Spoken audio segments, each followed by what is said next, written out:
귀엽고 연약하고 사랑스러운 동물 토끼. 이미 애완용으로도 익숙해 반려토끼라는 말도 등장했죠.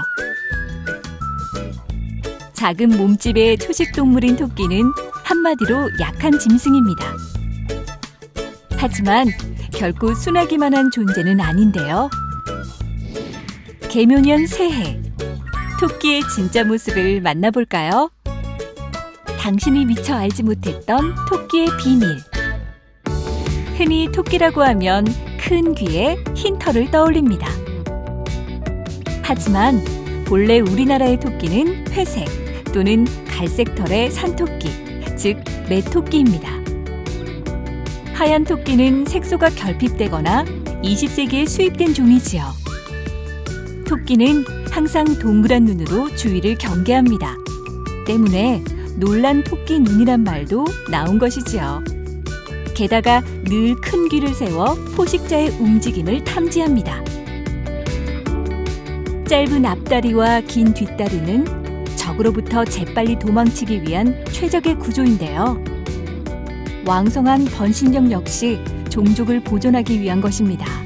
결국 이 모든 것이 약육강식의 세계에서 약자인 토끼가 살아남기 위한 진화와 전략의 산물, 생존의 무기인 셈입니다. 현실에선 약자로 살아온 토끼가 문화의 상징적 세계로 옮겨지면 그 의미는 달라집니다.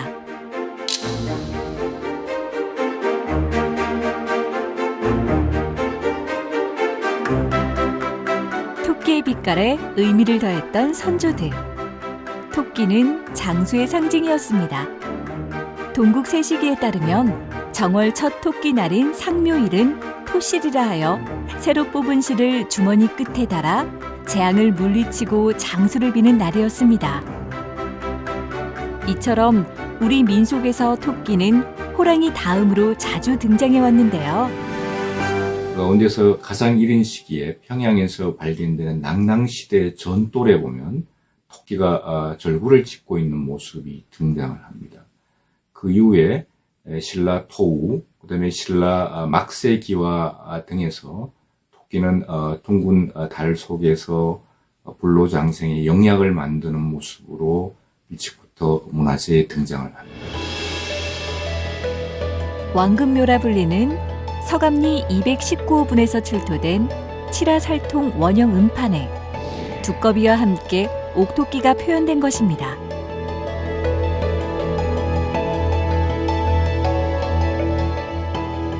중국 한나라 때 많이 만들어진 도교의 상징 서왕모 화성전에도 토끼가 빠짐없이 등장하는데요. 서왕모는 무병안녕, 장생불사 등 인간의 일상적이고도 근원적인 소망의 존재입니다. 이후 5세기 말에서 6세기 말까지 평양 지역 고구려의 벽화 분화에도 두꺼비와 함께 있는 옥토끼를 찾아볼 수 있었는데요. 한결같이 달 속 개수나무 아래에서 불사약을 찢는 모습이었습니다. 개수나무는 죽지 않는 나무이며 옥토끼는 장생의 선약을 찧어 만드는 동시에 스스로도 천년을 사는 영물이었죠. 이처럼 토끼는 옛사람들에게 신비롭고도 신성한 달의 정령, 동시에 다산과 다복함의 상징이었습니다.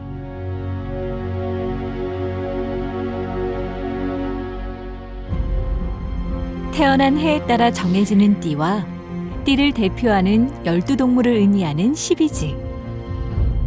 12지는 시간과 방위를 상징합니다. 12지에서 묘인 토끼는 방위로는 정동을, 시간으로는 오전 5시부터 7시를 뜻합니다. 또한 묘는 문짝을 좌우로 활짝 연 현상의 상형 문자인데요. 12달 중 2월을 가리키며 음력 2월 만물이 땅을 밀치고 나오는 것이 문을 연 모습과 닮았기 때문입니다. 일찍이 토끼의 외형과 형태에 상징성을 부여했던 옛 선조들. 때문에 여러 유물과 유적에서도 토끼를 찾아볼 수 있습니다. 그 예로 4에서 6세기경 삼국시대에는 장난감, 주술용, 부장용으로 쓰인 흙으로 만든 토끼 토우가 있었습니다. 또한 토끼가 개수나무 아래 절구를 찢는 통일신라시대의 수막새와 김유신의 무덤 주위 석조물에도 12지간 토끼가 등장합니다.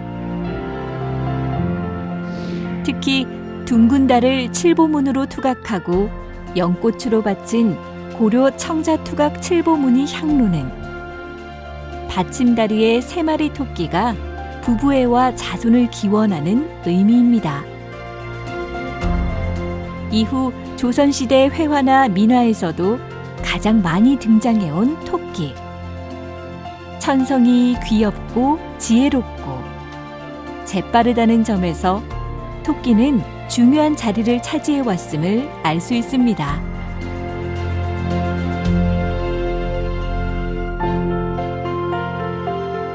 그 예로 토끼와 모란을 그린 조선시대의 화조 영모도는 부부간의 애정과 화목을 상징합니다.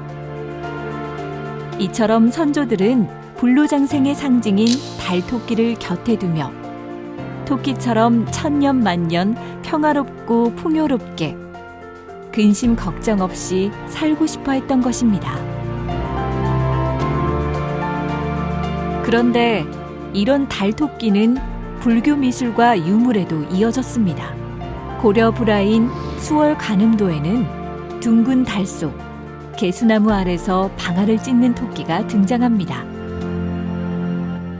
불교에서는 토끼가 부처님을 위해서 자기의 몸을 바친 희생의 존재로서 추앙을 받고 있습니다. 그래서 불교에서는 사찰 벽화라든지 부처님의 가사 등에 토끼를 많이 장식을 하고 존경을 하는 그런 현상을 볼 수가 있습니다.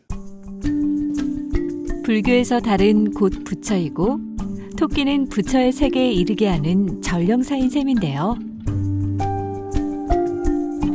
조선 명종의 어머니 문정왕후가 조성한 약사 삼존도에도 월광보살의 머리 위에 개수나무 아래서 방아 찢는 토끼가 등장합니다.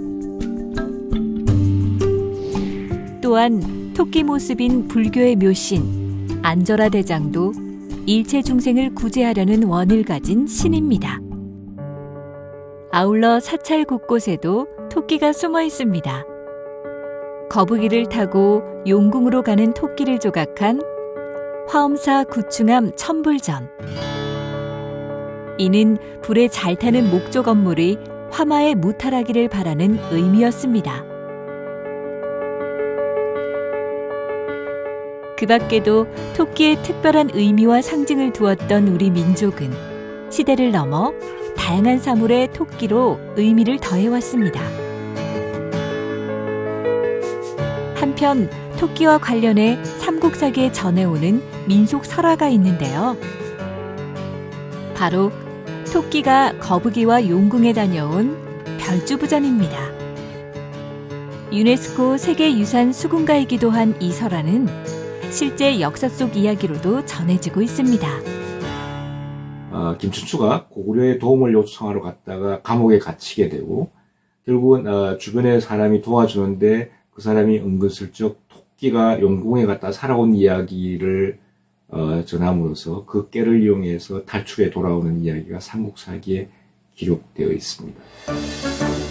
설화에서의 토끼는 꾀복, 꾀쟁이로 자라를 속이고 심지어 호랑이도 속여 응징하기도 합니다.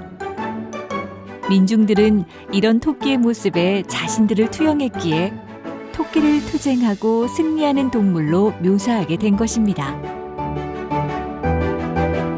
나아가 설화 속 토끼는 자신만이 아닌 공경에 처한 다른 대상들도 지혜로서 구출해내는 구원자이자 정의의 수호자입니다.